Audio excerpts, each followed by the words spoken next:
Assalamualaikum warahmatullahi wabarakatuh.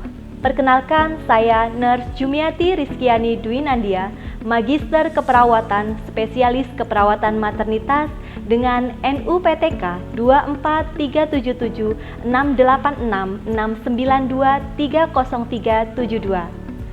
Saya sebagai dosen tetap di Program Studi Keperawatan, Departemen Keperawatan Maternitas, Fakultas Ilmu Kesehatan Universitas Muhammadiyah Purwokerto. Video ini disusun sebagai salah satu syarat pengajuan sertifikasi dosen gelombang 1 tahun 2025 dalam Unjuk Kerja Tridharma Perguruan Tinggi atau PDD UKTPT, khususnya dalam bidang pengajaran yang diselenggarakan oleh Kementerian Pendidikan Tinggi, Sains dan Teknologi melalui Direktorat Jenderal Perguruan Tinggi. Pada kesempatan ini, izinkan saya terlebih dahulu memaparkan mata kuliah yang saya ampu sesuai dengan bidang keilmuan saya, yaitu Keperawatan Maternitas di Prodi Keperawatan D3 semester 3 dengan kode MK 2311013102. Proses pembelajaran yang saya gunakan yaitu dengan metode DEA, Delivery, Interaction and Assessment. Mata kuliah keperawatan maternitas ini dengan bobot 3 SKS terdiri dari 2 teori dan 1 laboratorium. Mata kuliah ini merupakan mata kuliah wajib yang harus diambil oleh mahasiswa semester 3 Prodi Keperawatan D3. Deskripsi mata kuliah keperawatan maternitas ini membahas konsep dasar keperawatan maternitas, konsep asuhan keperawatan, ibu hamil, intranatal, bayi baru lahir, ibu nifas, keluarga berencana, dan kesehatan reproduksi. Untuk CPL Prodi yang dibebankan pada MK keperawatan maternitas ini yaitu CPL 2, CPL 3, dan CPL 5. CPL 1 mampu memahami ilmu keperawatan untuk melakukan asuhan keperawatan secara profesional dengan menggunakan pendekatan proses keperawatan. CPL 2 mampu melakukan komunikasi terapeutik dan menguasai keterampilan dasar keperawatan untuk melakukan asuhan keperawatan kepada klien melalui kerja tim. CPL 3 mampu memberikan asuhan keperawatan pada individu, keluarga, kelompok, dan masyarakat dengan mengutamakan keselamatan klien dan mutu pelayanan berdasarkan perkembangan ilmu dan teknologi keperawatan untuk meningkatkan kualitas asuhan keperawatan dengan memperhatikan prinsip caring sesuai kode etik profesi.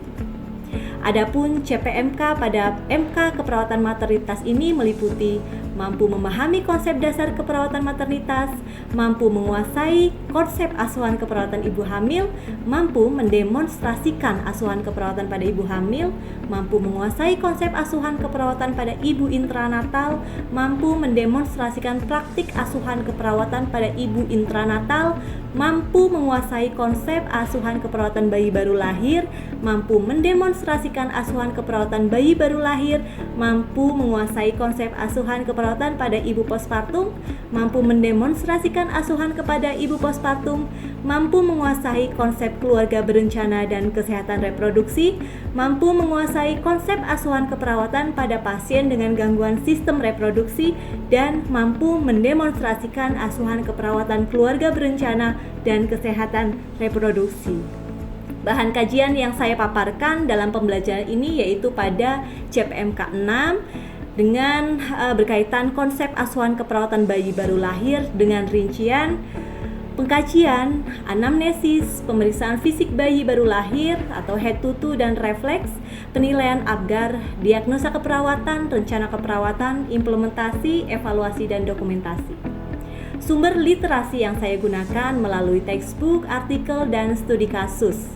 Untuk metode penilaian yaitu UTS 15%, UAS 15%, penugasan 30%, ujian lab skill, penguasaan keterampilan observasi 40%, presensi kehadiran 80% sebagai syarat UTS dan UAS, skill lab 100% sebagai syarat evaluasi skill lab, dan standar konversi nilai akhir PAP kita hitung dengan nilai 0 sampai 100.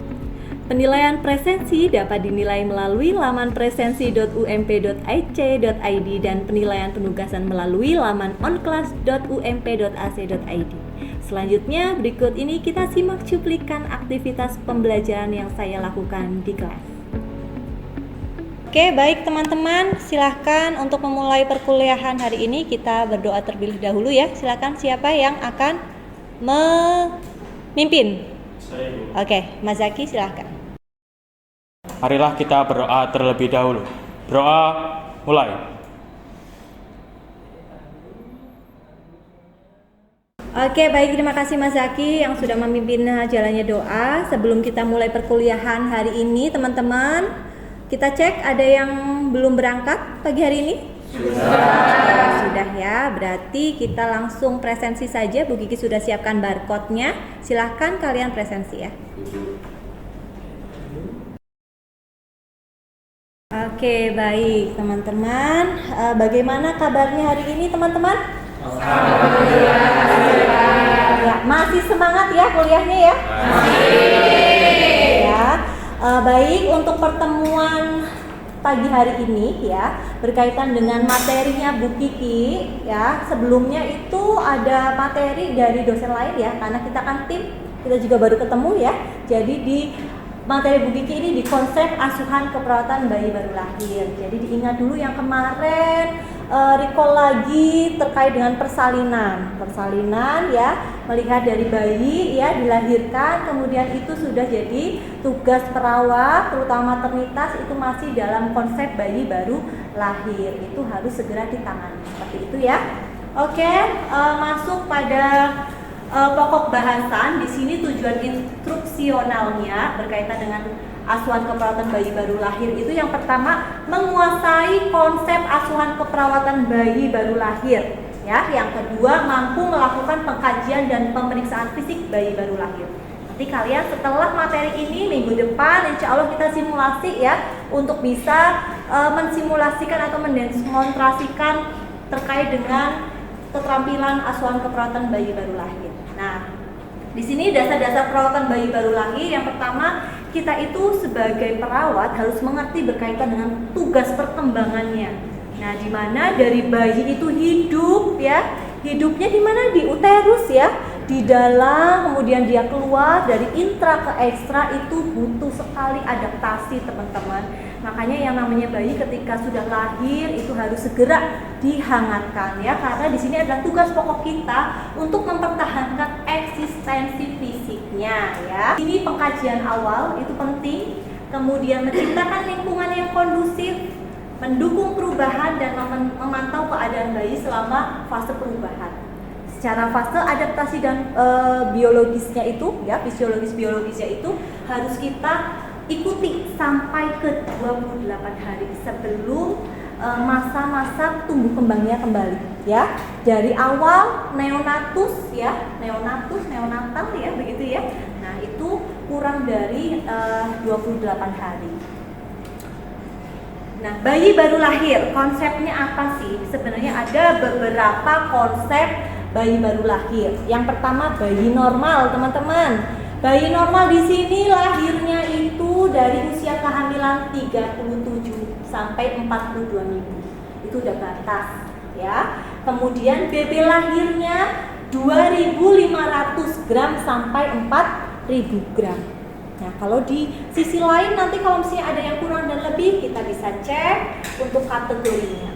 Di sini ada klasifikasi bayi baru lahir. Yang pertama, bayi kurang bulan atau prematur, yaitu masa di mana bayi itu kehamilannya masa kehamilannya kurang dari 37 minggu. Kemudian bayi cukup bulan atau aterem ya sudah matang di sini, sudah matur.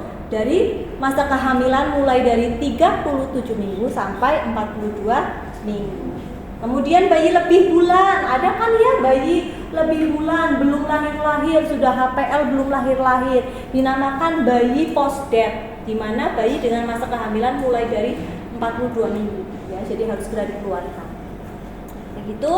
Kemudian lanjut, adaptasi secara fisiologis di sini harus kita per sistem. Nah, bayi itu juga kita harus fokuskan pada sistemnya. Yang pertama dari sistem pernafasannya ya. Kita harus bisa memposisikan bagaimana bayi itu apakah bernafas ya, bagaimana ketika bayi itu ada gangguan pernafasan karena air ketuban dan lain sebagainya ya, menelan air ketuban itu juga termasuk bisa mengganggu ya proses pernafasannya. sistem kardionya, jantungnya, denyut jantung harus kita periksa juga. Kemudian sistem termoregulasinya, suhu bayi. Nah, biasanya bayi itu bukan suhunya tinggi, tapi jadinya hipotermi, suhu di bawah normal ya, di batas normalnya. Sistem neurologisnya, bagaimana refleks bayinya ya, ketika bayi itu bisa menangis kuat, gerakannya seperti apa, mengangkat tangan, ekstremitas atas atau bawahnya seperti itu. Kemudian di sistem hematologinya kita melihat dari darah ya, mungkin cek darah dan sebagainya. Sistem gastrointestinalnya kita lihat berkaitan dengan perkembangan dari usus ya, bising ususnya seperti itu. Kita melakukan pemeriksaan di area bising ususnya. Tujuan di sini perlu tidaknya dilakukan resusitasi atau memantau kondisi bayi itu fokus pada penilaian dari Apgar score.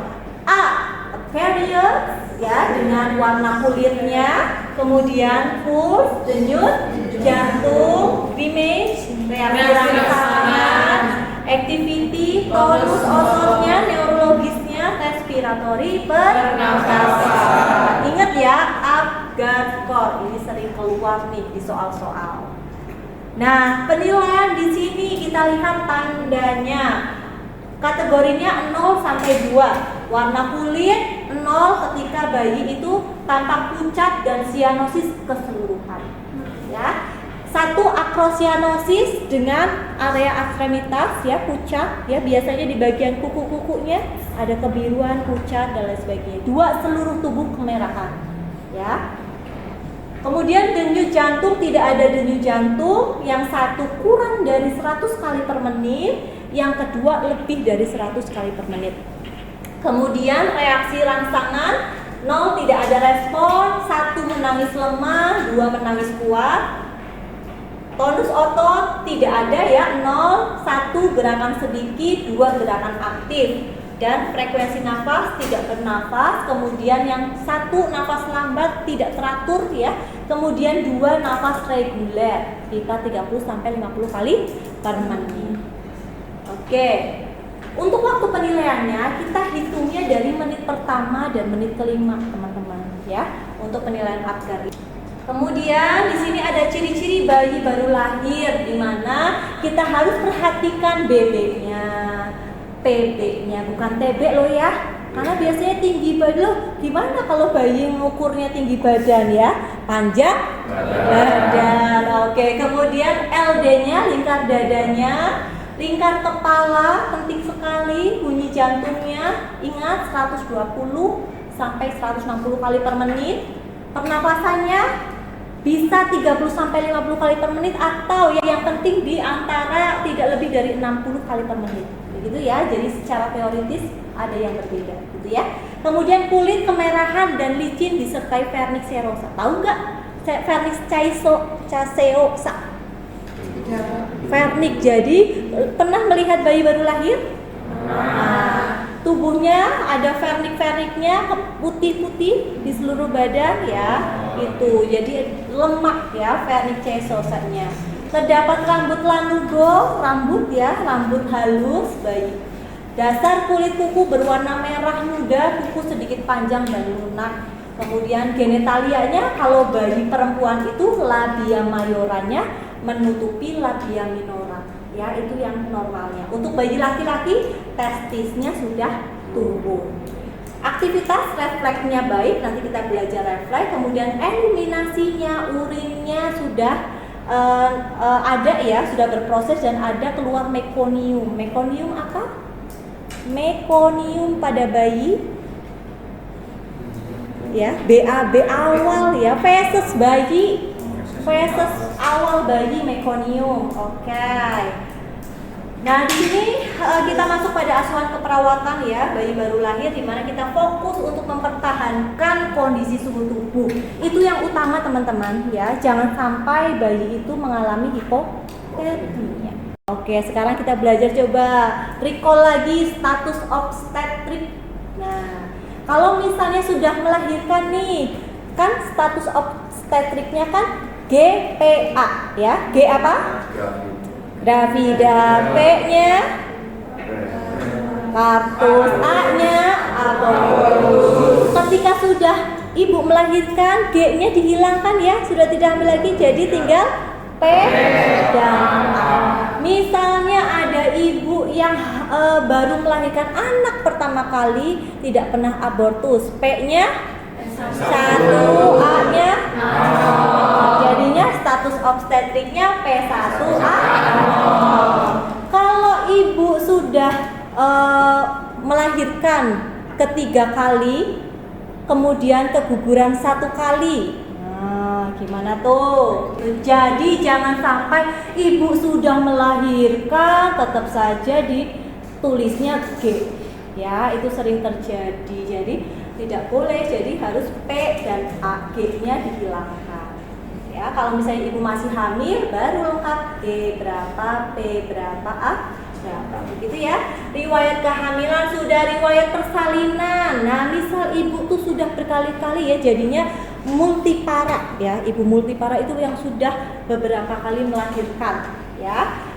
Berapa riwayat persalinannya kita harus cek ya, dibikin tabel bagaimana riwayat persalinannya. SC normal kah?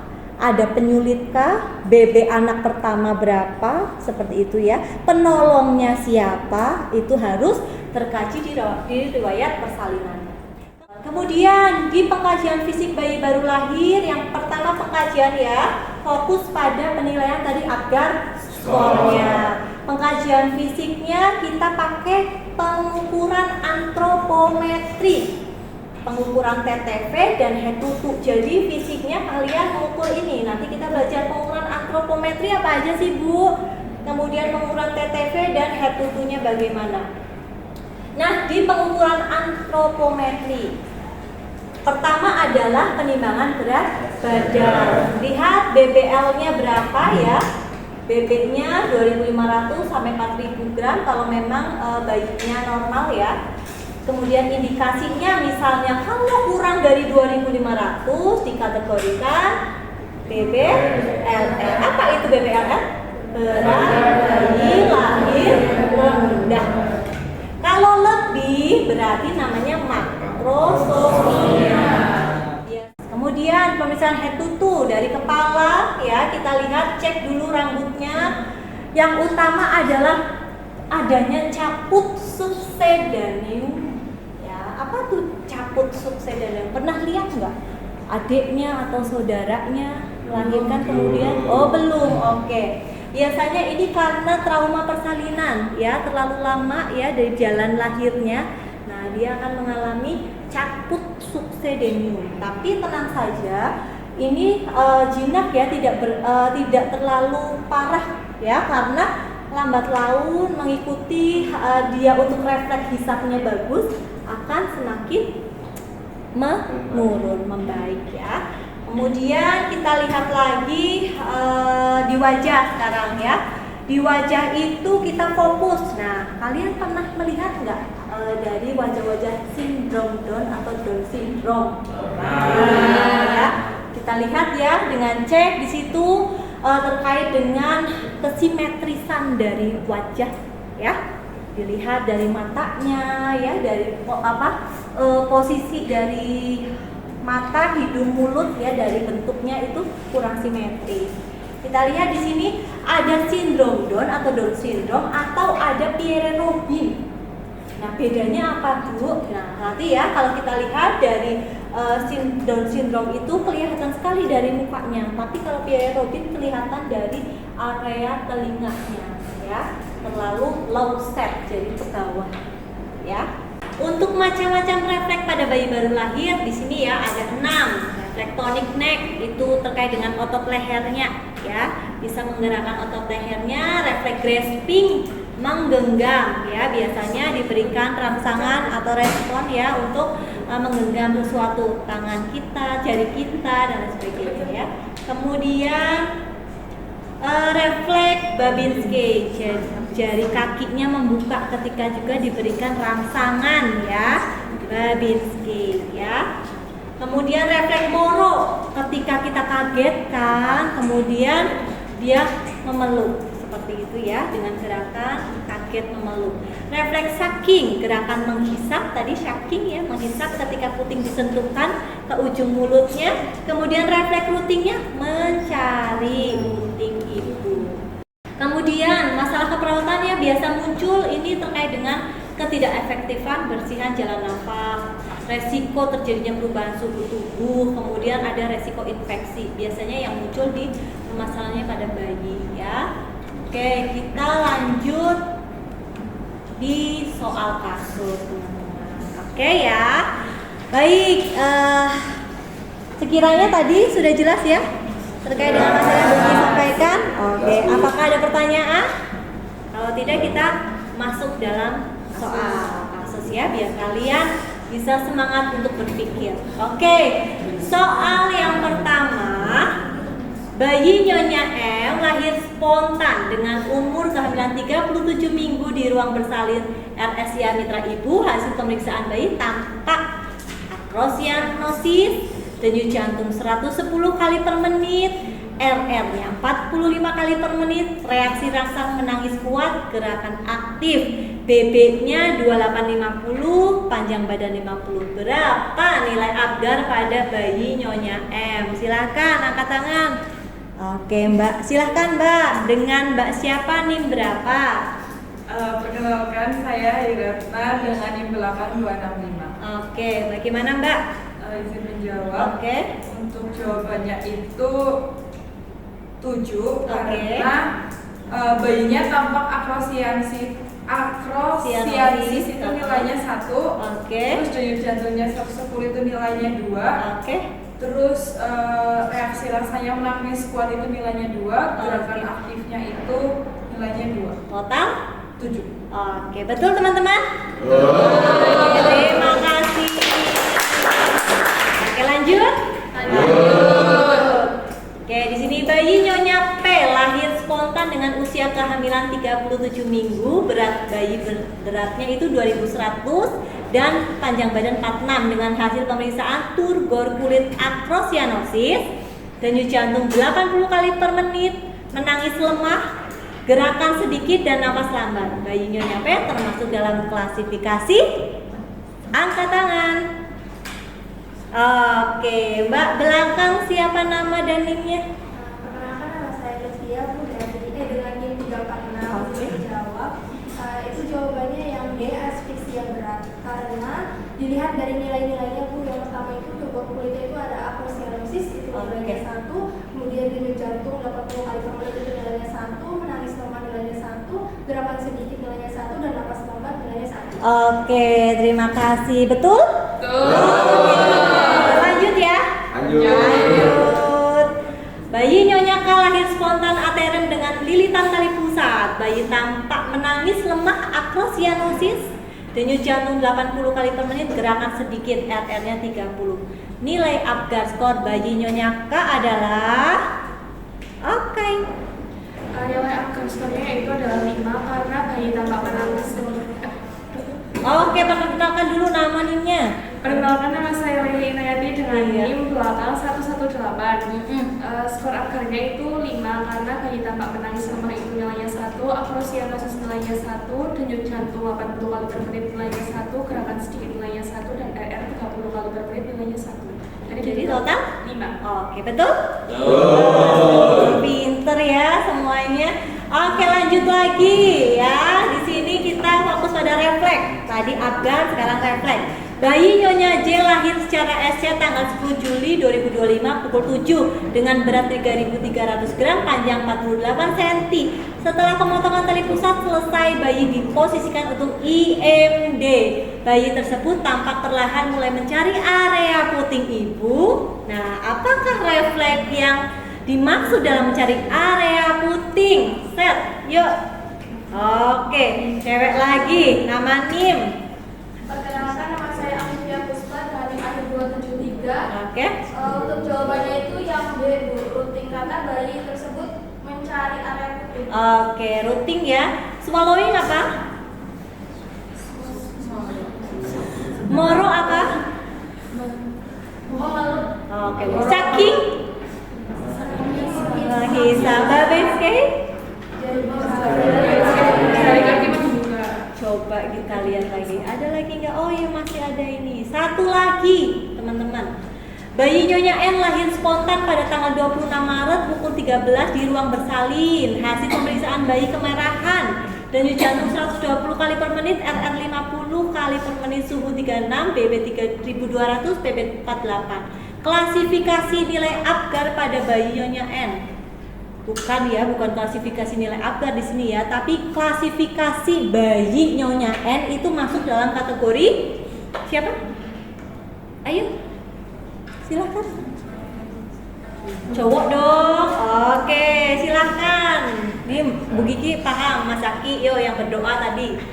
Ya. Ibu, nama saya Sadi Erda dengan program 115. Jika dilihat dari klasifikasi Apgar pada bayi Nyonya N itu jawabannya A, bayi normal, karena dilihat dari hasil pemeriksaan bayi kemerahan, denyut jantung 120 kali per menit, lalu RR-nya 50 kali per menit, suhunya 36 derajat Celcius, lalu ada berat badannya itu 3200 gram, lalu untuk panjang badannya 48 cm, maka bayi Nyonya N itu dikategorikan pada masuk bayi normal.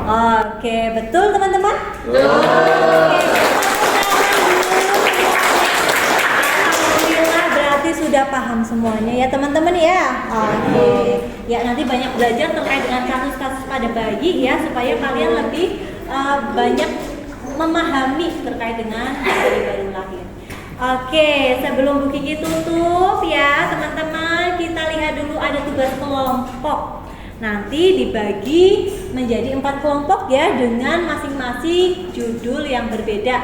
Membuat LP dan akte bayi baru lahir. Kelompok 1 dengan hipotermi, kelompok 2 dengan BBLF, 3 dengan asfiksia, dan 4 dengan BBL normal ya. Nanti silakan tugas deadline-nya itu minggu depan ya, pada saat kita sebelum simulasi, dan sudah terupload ya di on class. Bu Kiki sudah buat rumahnya. Jadi silahkan dikerjakan, jangan sampai telat ya dalam mengumpulkan, karena pasti ada pengurangan nilai. Oke, boleh. Mau bertanya Mbak? Iya. Silahkan. Untuk pembagian kelompoknya itu dari Bu Kiki atau dari kita? Oke, nanti Bu Kiki minta tolong Mbak Sipen apa Mas Sipen di sini? Mas Sipen silahkan ya, nanti untuk membagi ya secara kelompok, dan silahkan dibuat secara adil ya Mas ya. Oke, Bu Kiki akhiri, billahi taufik wal hidayah. Assalamualaikum warahmatullahi wabarakatuh. Waalaikumsalam warahmatullahi wabarakatuh.